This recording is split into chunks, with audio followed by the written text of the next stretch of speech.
Hi, my name is Rob Ryder, doing this little video in Cornwall in England. Probably this is about really where is the financial crash? Yeah, so since the 2008 financial crash, that's when I started looking into money creation, and it was in 2009-10 when I realized there's going to be an enormous crash in the future. And myself and a lot of us have been waiting for this crash for, over a decade. When they started printing money during the lockdown, we knew, right, we're going to have hyperinflation, etc. Could this be it? And I've been told from contacts I've seen that you can't just keep printing money to bail yourselves out and keep the system going. It has to come to a point where it's going to collapse. But we've all been waiting for this crash, and it's like, where is it? So what we're seeing is a drip feed into poverty. Now, my opinion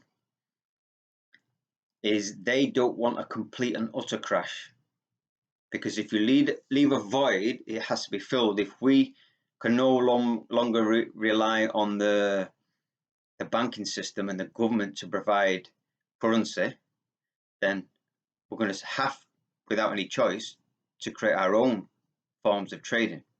They don't want that. By controlling the amount of money in circulation, or currency really, not money, currency, controlling interest rates, deciding where that currency is going to go, they have ways of just about keeping the system afloat. But what's happening, the debt is creeping up and up and up and up. So whether it be national debt, government debt, all debt. So America's like 33 trillion now. I think the UK is well over 3 trillion. I heard Justin Walker say the other day we're now paying 8 billion a month. So 2 billion a month roughly just to service our government debt. So that 2 billion a month, the last time I've checked the figure was a long time ago, and it was 1 billion a week. So now it's obviously about 2 billion a week, goes directly into the pockets of the big banks, corporations, and other central banks, whoever, the pension funds, whoever is holding that government debt. So we're giving basically £2 billion a week of our money, people's money, straight into the pockets of big investment banks.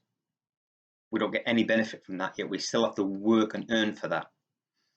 Now, the rest of our tax money is going in to build our own prison. There's very little going on infrastructure and maintenance of the necessities for life. It's all going into agendas, especially the green agenda, which again is part of the green agenda because it doesn't work, and it's not green anyway, but it's supposed to bankrupt the country. Now, I think they're playing a game of trying to bankrupt everybody without, I don't think they want an absolute complete crash. Because like I say, it'll leave a void. So with them having the power to manipulate the amount of currency in circulation, where it goes, interest rates, they're playing a very delicate game. Plus they can start wars anytime they want. There's so many moves being made at the moment.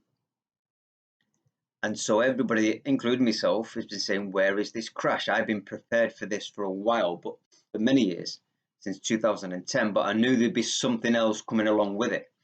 A lot of us always think, well, war. War is a great way to destroy the economy. But it also builds a new economy as well, the war economy, which is their money. So again, people are waiting for a crash, but I'm not 100% sure there's going to be the crash that we expect. I don't think it favors them. My opinion, if they can drip feed us into poverty. So what's happening, the more and more of our taxpayers' money now is going into servicing the debt, the imaginary debt, and to build the infrastructure for our enslavement, whether it be the green economy, communitarianism, all these things, 15-minute cities, etc. And I think they would rather just drip feed us into this. I think it serves them a lot better. And what what that does, it means more of our, or less of our money is going into our own personal needs. And more people are being pushed onto universal credit, which is what they want. I think they want to just really, I don't think they want to crash the system. I think they want to force everybody onto universal credit. Rather than leaving this void and then put in the social credit system after, I think they're just pushing everyone bit by bit, nudging them onto universal credit. And we'll get to the point eventually where we're pretty much all of our taxpayers' money just goes into service debt or build their own prison. They don't care. They don't care if people boycott woke companies and these companies go down the pan. You know, Budweiser, Starbucks, whatever. They don't care. They own them, yeah, but they don't care because it's not about. It's building up the infrastructure for the future. You will follow the woke regulations or you will go bust. You will follow the green agenda, the green economy, or you will go bust. It's as simple as that. They don't care if their own banks collapse, if their own companies collapse, because they own everything. So it doesn't matter who collapses, whoever's left, they own. It doesn't matter. So I know a lot of people are preparing for this enormous crash. I thought years back that it would happen, but because they're always surprising us with what they're doing, we don't know what their next move is, whether it be war, new things going around, making people, whatever. We don't know what their next move is. We can kind of predict it, but I don't think it serves them for an enormous crash, because they need us to be dependent on them and their system. And if the system crashes completely and offers nothing, we then have an opportunity to depend on ourselves, which would be quite easy. They don't want that. So I'm just saying my opinion, be careful about huge crashes and building up that. I'm not saying it couldn't happen, but what I'm saying is I think they want to drip feed everyone onto universal credit. And they put this figure of 2030 out. I think they put that there to fear people. I think possibly 2035, 40. I don't think they've got a lot of patience. Yeah, this agenda gets passed down from generation to generation. I don't think they care how long it takes, as long as they get there. The solution is always simple. I'll put a link to my book below. It's very, very simple. We've got so many people now complaining about debt, complaining about mortgage rates, but no, and then you tell them where money comes from and they walk away totally uninterested. Solution's simple. It's very simple. It's always been simple. Control of the currency is what keeps their whole evil system together. And the problem's easy to explain. The solution's simple. We don't need gold. We don't need nothing. It's a very simple solution. People like to complicate things.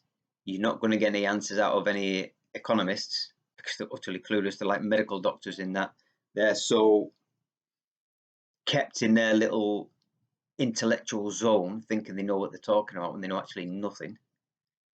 So this is just a quick video to say, where is the financial crash? Well, it is happening, but I think they want to drip feed it and get us all onto universal credit. And then once we're all on that, that's a great time to introduce the central bank digital currency, because we'll already be dependent on government anyway.